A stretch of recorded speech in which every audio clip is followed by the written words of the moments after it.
Lumalalim ngayon ang kontrobersya matapos pangalanan sa mga aligasyon sina Martin Romualdez at Zaldico kaugnay ng umano'y flood control anomaly, habang arestado naman ang PGMN CEO sa isang high-profile extortion case.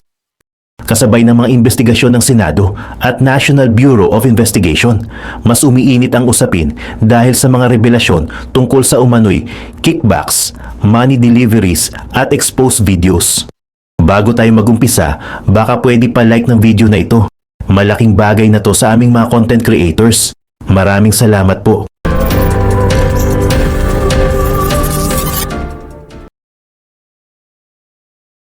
Habang lumalaki ang pressure mula sa publiko, mas naging seryoso ang usapin nang lumabas ang detalye ng complaint affidavit na isinampa umano ng Office of the Ombudsman. Dito mas malinaw na inilatag ang umano'y sistema na ginagamit sa flood control projects at kung paano raw ito pinatatakbo sa loob ng ilang taon. Ayon sa ulat ng Bilyonaryo News Channel, direktang pinangalanan sina Martin Romualdez at Zaldico bilang umano'y magkatuwang sa operasyon. Ginamit sa affidavit ang terminong acting in conspiracy, indikasyon na hindi raw ito simpleng isolated transaction kundi organisadong movement. Sa affidavit, sinasabing nagsimula umano ang proseso sa identification ng mga proyekto na maaaring ipasok sa national budget. Pagkatapos nito, umano'y sinusundan ito ng insertion sa appropriations process, saka approval ng funding hanggang makarating sa implementasyon ng proyekto. Pero ayon sa aligasyon, hindi roon natatapos ang sistema. Sinasabi sa affidavit na may kasunod umanong collection ng kickbacks mula sa mga proyekto matapos mailabas ang pondo.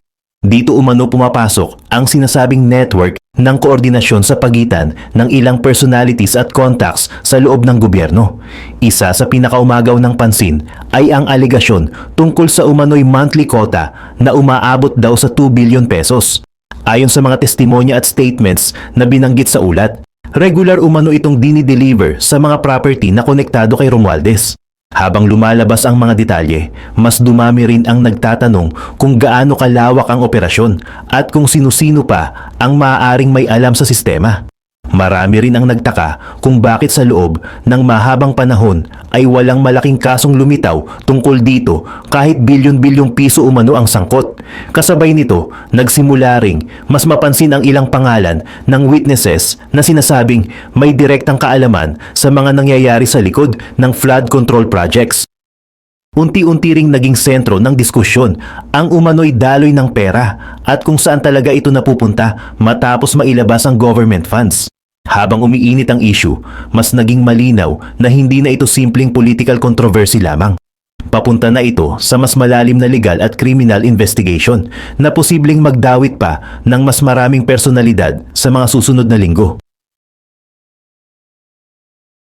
Sa pag-usad ng usapin, mas naging detalyado ang mga aligasyon tungkol sa kung paano umano pinapatakbo ang sistema sa likod ng flood control projects. Ayon sa mga impormasyong lumabas mula sa affidavit na binanggit ng Bilyonaryo News Channel, hindi lang basta simpleng approval ng proyekto ang nangyayari, kundi umano'y may kontrol din sa galaw ng budget at allocation ng pondo. Sinasabing, ginagamit umano ang impluensya at posisyon sa Kongreso upang matukoy kung aling mga proyekto ang bibigyan ng malaking pondo. Kapag napasama na umano sa national budget ang isang proyekto, saka raw nagsisimula ang mas komplikadong proseso sa likod ng operasyon.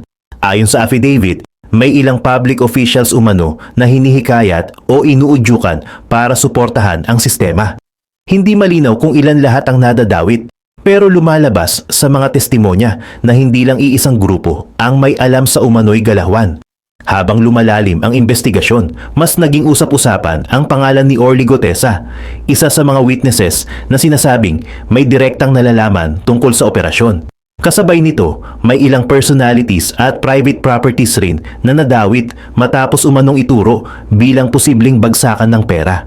Isa sa mga property na madalas mabanggit sa mga ulat ay isang high-end location sa South Forbes Park. Ayon sa mga testimonya na lumabas, dito umano dinadala ang ilan sa mga malalaking halaga ng pera matapos makolekta mula sa proyekto. Nadawit din sa usapin ang ilang pangalan na umano'y konektado sa ownership ng mga property na ito. Habang lumalabas ang mga bagong detalye, mas naging komplikado ang sitwasyon para sa mga personalidad na nadadawit. Hindi na lang ito tungkol sa budget anomalies, kundi pati umano sa mismong mekanismo kung paano inililipat, kinokolekta at itinatago ang pera. Dahil dito, nagsimulang umigting ang panawagan para sa mas agresibong Senate hearings at mas malawak na investigation mula sa iba't ibang ahensya ng gobyerno. Marami ang gustong malaman kung gaano katagal nang umiiral ang sistema at kung hanggang saan ang sakop nito sa loob ng gobyerno. Habang patuloy na umiinit ang issue sa flood control scandal, nagsalita na rin si Martin Romualdez upang sagutin ang mga aligasyong ibinabato laban sa kanya. Sa isang video statement na iniulat ng Bilyonaryo News Channel, direkta niyang itinanggi na siya ang mastermind ng umano'y anomalya. Ayon kay Romualdez, mali umano ang pagbibintang na siya lang ang may kontrol sa buong proseso ng national budget.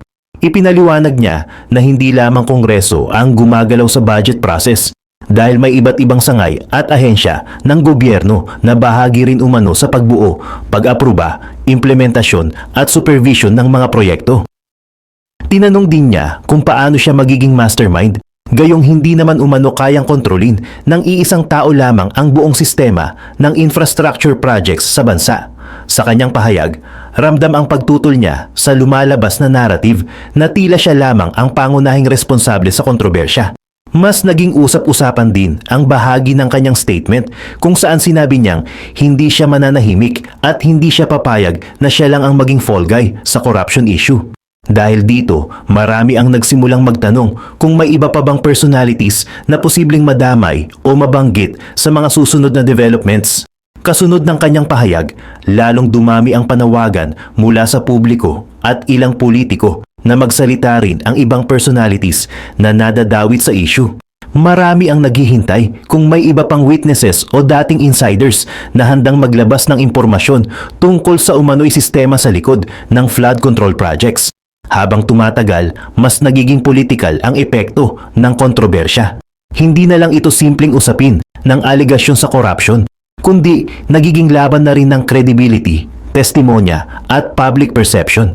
Sa social media at news programs, hati ang opinyon ng publiko kung sino ang nagsasabi ng totoo at kung sino ang dapat papanagutin. Kasabay nito, nagsimulang mas tutukan ng Senado ang mga lumalabas na impormasyon. Unti-unti nang nabubuo ang pressure para magkaroon ng mas malalim na pagdinig na maaaring maglabas pa ng mas mabibigat na detalye sa mga susunod na araw. Sa gitna ng patuloy na pag-init ng usapin, naging sentro naman ng atensyon ang privilege speech ni Rodante Marcoleta sa Senado. Sa kanyang talumpati, direkta niyang hinamon si Martin Romualdez na ilabas na umano ang lahat ng nalalaman nito tungkol sa flood control scandal. Ayon kay Marcoleta, kung totoong may impormasyon si Romualdez tungkol sa mga taong sangkot sa anomalya, hindi raw ito dapat itinatago o ginagamit bilang proteksyon sa sarili. Giit niya, hindi maaaring gawing bargaining chip ang katotohanan, lalo na kung bilyon-bilyong piso ng pondo ng bayan ang pinag-uusapan. Sa privilege speech, binanggit din ni Marcoleta ang naging video statement ni Romualdez, kung saan sinabi nitong hindi siya papayag na siya lang ang maging fall guy sa corruption issue. Para kay Marcoleta, ang ganitong klase ng pahayag ay nagbubukas ng mas maraming tanong tungkol sa lawak ng nalalaman ng dating House Speaker. Idiniin din ng senador na obligasyon umano ng kahit sinong opisyal o personalidad na may alam sa anomalya na magsabi ng buong katotohanan sa publiko. Anya, hindi sapat ang pahapyaw na pahayag o pasaring lamang habang patuloy ang investigasyon. Habang ipinagpapatuloy niya ang kanyang privilege speech, mas naging matindi rin ang kanyang panawagan laban sa pananahimik ng ilang personalities na nadadawit sa issue. Ayon kay Marcoleta, ang pagbubulag-bulagan at pananahimik sa harap ng katiwalian ay nagiging paraan umano para lalo pang lumalim ang korupsyon sa sistema. Dahil dito, muli niyang hinikayat ang Senado na ipagpatuloy ang Blue Ribbon Investigation upang matukoy umano ang lahat ng sangkot sa flood control controversy. Para sa kanya, hindi dapat matapos ang usapin hanggat hindi lumalabas ang buong detalye ng umano'y operasyon sa likod ng mga proyekto. Pagkatapos ng privilege speech, lalong naging aktibo ang diskusyon sa loob at labas ng Senado. Mas dumami ang nananawagan ng panibagong hearings habang hinihintay ng publiko kung sino pa ang susunod na magsasalita. o posibleng madawit sa lumalawak na kontrobersya. Pagkatapos ng matinding privilege speech at sunod-sunod na aligasyon, mas naging malinaw na hindi pa matatapos agad ang usapin sa Senado. Ayon kay Panfilo Lacson, magpapatuloy pa ang investigasyon ng Blue Ribbon Committee matapos niyang mailapag ang partial committee report sa plenaryo. Dahil dito, nagsimulang umikot ang mga pangalan ng mga posibleng muling ipatawag sa susunod na hearing. Kabilang dito si Martin Romualdez, dating Ilocos Sur Governor Chavit Singson, at ilang dating military personnel na umano'y may nalalaman tungkol sa operasyon. Isa sa pinakaumagaw ng pansin ay ang alegasyon tungkol sa mga dating sundalo na sinasabing inutusang maghatid ng mga maleta ng pera sa ilang personalities. Habang lumalabas ang impormasyong ito, mas dumami ang nagtatanong kung gaano kalaki ang perang umano'y umiikot sa likod ng flood control projects.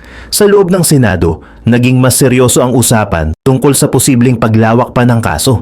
Hindi na lamang ito nakasentro sa budget allocations at kickbacks dahil pumapasok na rin ang usapin tungkol sa delivery ng cash, paggamit ng intermediaries, at posibleng operasyon sa likod ng mga closed-door transactions. Habang hinihintay ang susunod na hearing, nagsimula ring pag-usapan kung may iba pa bang witnesses na handang lumutang at magbigay ng testimonya. May ilang reports na nagsasabing posibleng mayroon pang dating insiders o individuals na may direktang nalalaman tungkol sa umano'y sistema. Kasabay nito, mas naging mahigpit din ang pressure sa mga personalidad na nadadawit. Habang dumarami ang pangalan sa investigasyon, mas lumalaki rin ang posibilidad na may mga bagong dokumento, videos at testimonya pang ilalabas sa mga susunod na linggo. Sa puntong ito, malinaw na para sa maraming senador at observers, hindi pa nakikita ang kabuuang larawan ng kontrobersya. Habang papalapit ang panibagong hearing, mas marami ang naghihintay kung sino ang susunod na magsasalita at kung anong bagong detalye ang posibleng sumabog sa Senado. Habang nakatutok ang publiko sa lumalawak na Senate investigation, isa na namang malaking issue ang biglang sumabog matapos maaresto si Franco Mabanta sa isang operasyon ng National Bureau of Investigation o NBI. Mabilis na naging usap-usapan ang insidente dahil konektado umano ito kay Martin Romualdez at sa mga exposed videos na sinasabing ilalabas laban dito. Ayon sa NBI, may extortion operation umano na nangyari kung saan humihingi raw ng malaking halaga kapalit ng hindi paglalabas ng mga sensitibong video materials. Sa mga unang ulat, sinasabing umabot umano sa 350 million pesos ang hinihinging halaga. Habang nagpapatuloy ang negosasyon, bumaba raw ito sa 300 million pesos na tinawag umanong final demand o huling alok. Ayon sa mga investigators, hindi raw isang bagsakan ang planong bayaran. Sinasabing hinati umano ito sa ilang tranche na may malalaking halaga bawat release. Dahil dito, nagsimula ng maglatag ng surveillance at monitoring operations ang NBI bago isinagawa ang entrapment operation. Mas lalong naging kontrobersyal ang kaso dahil kasabay ng extortion allegations ay ang pagbanggit ng kampo ni Mabanta tungkol sa umano'y exposed video laban kay Romualdez. Ayon sa kanila, may inilalabas silang investigative material na posibleng magdawit sa ilang matataas na personalidad. Pero habang lumalabas ang mga pahayag ng magkabilang panig, mas dumami rin ang tanong ng publiko. Marami ang nagtaka kung bakit may usapan tungkol sa napakalaking halaga ng pera at kung ano talaga ang totoong pakay sa likod ng operasyon. Kasabay nito, nagsimula ring maglabasan ang iba't ibang opinyon mula sa media, legal analysts at political observers. May ilan na naniniwalang seryosong extortion case ito habang may iba namang nagtatanong kung may mas malalim pang dahilan sa likod ng biglaang pag-aresto. Habang umiinit ang kontrobersya, malinaw na nadagdagan na naman ng panibagong layer ang flood control scandal. Mula sa usapin ng corruption at Senate hearings, ngayon ay pumapasok na rin ang issue ng extortion, exposed videos, at umano'y operasyon sa likod ng media-related transactions. Habang patuloy na pinag-uusapan ang umano'y extortion attempt, nagsimula namang lumabas ang mas detalyadong impormasyon tungkol sa isinagawang operasyon ng NBI, Organized and Transnational Crimes Division. Ayon sa mga ulat, matagal na umanong minumonitor ng mga otoridad ang galaw ng mga personalidad na konektado sa kaso bago isinagawa ang entrapment operation. Batay sa impormasyon ng NBI, hindi umano isang bagsakang bayaran ang napag-usapan sa pagitan ng mga partido. Sinasabing hinati umano ang kabuuang halaga sa 4 na tranche na tig 75 million pesos bawat isa. Dahil dito, naghanda umano ang NBI ng marked money para sa unang release ng pera. Ayon sa ulat, isinagawa ang operasyon sa isang high-end na lugar kung saan inaasahang magaganap ang unang transaksyon. Habang nagpapatuloy ang surveillance, sinigurado umano ng mga operatiba na dokumentado ang galaw ng mga sangkot bago sila kumilos. Sa mismong araw ng operasyon, nagdala umano ang mga undercover agents ng 75 million pesos bilang bahagi ng napagkasunduang unang tranche. Ilang oras umanong minanmanan ang sitwasyon bago tuluyang isinagawa ang pag-aresto. Doon na aresto si Franco Mabanta kasama ng iba pang individuals na umano'y konektado sa operasyon. Agad namang kumalat sa media at social media ang balita tungkol sa entrapment operation.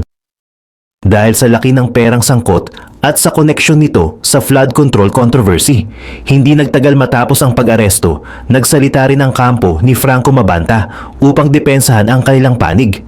Ayon sa kanila, hindi umano totoong extortion ang nangyari at iginiit nilang na setup lamang si Mabanta. Sa kanilang mga pahayag, sinabi nilang may exposed video, umano silang hawak laban kay Martin Romualdez at iba pang personalities. Ayon pa sa kampo ni Mabanta, hindi raw sila ang unang lumapit kundi they came to us. Dahil dito, mas lalong naging hati ang opinyon ng publiko. May ilan na naniniwalang posibleng setup operation ang nangyari habang may iba namang nagsasabing kailangan pa ring sagutin kung bakit may usapan tungkol sa malaking halaga ng pera. Habang umiikot ang issue sa media, maraming detalye pa rin ang hindi malinaw. Hindi pa malinaw kung ano eksakto ang laman ng sinasabing expose videos, sino-sino ang sangkot sa pag-uusap at kung ano talaga ang tunay na layunin ng umano'y transaksyon. Kasabay nito, mas naging agresibo rin ang diskusyon online tungkol sa press freedom, political influence at paggamit ng media-related materials sa gitna ng legal controversy. Pero habang dumarami ang mga pahayag, mas marami ring tanong ang lumilitaw kaysa sagot. Sa gitna ng magulong palitan ng akusasyon, nagbigay naman ng pagsusuri si Danilo Arao tungkol sa kaso. Sa panayam sa BNC, sinabi niyang hindi dapat agad tawaging attack on press freedom ang nangyayaring kontrobersya. Ayon kay Arao, ang pangunahing issue sa ngayon ay ang umano'y extortion at ang 75 million pesos cash na nadawit sa operasyon. Para sa kanya, mahalagang sagutin kung bakit kailangang may maleta ng pera at kung bakit sa gabi ginawa ang umano'y transaksyon. Binanggit din niya na kung totoong investigative material o journalistic output ang hawak ng kampo ni Mabanta, dapat umano itong inilabas agad sa publiko at hindi ginagawang conditional release depende sa mangyayari sa mga sangkot. Nagbigay rin siya ng punto tungkol sa nature ng transaksyon. Ayon sa kanya, kung lehitimong usapan o negosyo ito, bakit hindi umano dumaan sa normal na bank transaction at bakit kailangang cash ang involved na halaga? Habang mas umiinit ang usapin, nanawagan si Professor Arao na maging maingat at balanse ang media sa pag-cover ng kaso. Ayon sa kanya, hindi dapat basta yakapin ng mainstream media ang kahit anong narrative hanggat hindi pa lumalabas ang buong detalye ng investigasyon. Para kay Arao, may hamon din sa NBI na ipakita ng malinaw ang kanilang case build-up lalo na't ayon sa mga ulat ay matagal nang minomonitor ang umano'y extortion operation.